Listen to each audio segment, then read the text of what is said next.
വിശുദ്ധ മരിയ ഫൗസ്തീനായുടെ യേശു ദർശനങ്ങൾ. മൂന്നാമത്തെ പരിശീലന കാലം മുഴുവൻ വസ്ത്രങ്ങൾ സൂക്ഷിക്കുന്ന സ്ഥലത്തെ സിസ്റ്ററിനെ സഹായിക്കുവാനായിരുന്നു എന്റെ ചുമതല. ഈ ചുമതല വഴി സുഹൃതങ്ങൾ പരിശീലിക്കുവാൻ പല അവസരങ്ങളും എനിക്ക് ലഭിച്ചു. ചിലപ്പോൾ ചില സിസ്റ്റേഴ്സിന് 3 പ്രാവശ്യമെങ്കിലും തുണികൾ കൊണ്ടുകൊടുക്കേണ്ടതായി വന്നിട്ടുണ്ട്.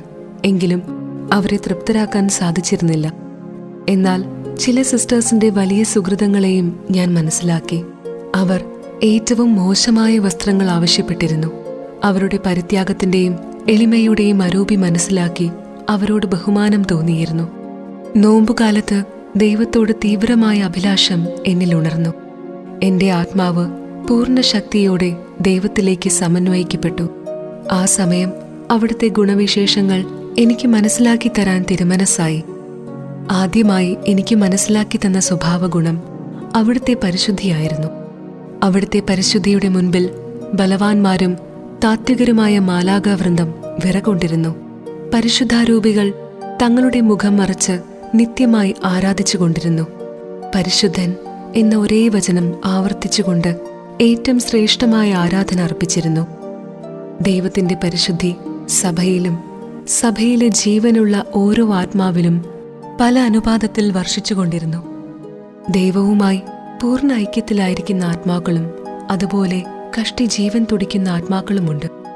അവിടുത്തെ നീതിയെപ്പറ്റിയുള്ള അറിവാണ് ദൈവം രണ്ടാമതായി എനിക്ക് പ്രദാനം ചെയ്തത്.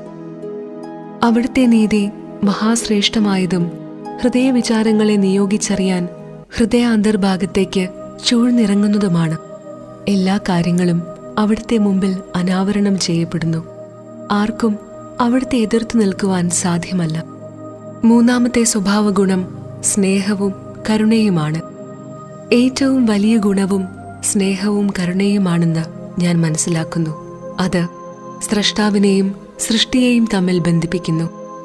ഈ നിസ്സീമമായ സ്നേഹവും അഗാധമായ കരുണയുമാണ് വചനത്തിന്റെ മനുഷ്യാവതാര കർമ്മത്തിലും മനുഷ്യകുലത്തിന്റെ രക്ഷാകര പ്രവൃത്തിയിലും പ്രകടമായത്. ദൈവത്തിന്റെ സ്വഭാവ ഗുണങ്ങളിൽ ഏറ്റവും പ്രധാനമായി എനിക്ക് തോന്നിയത് ഈ സ്വഭാവവിശേഷമാണ്.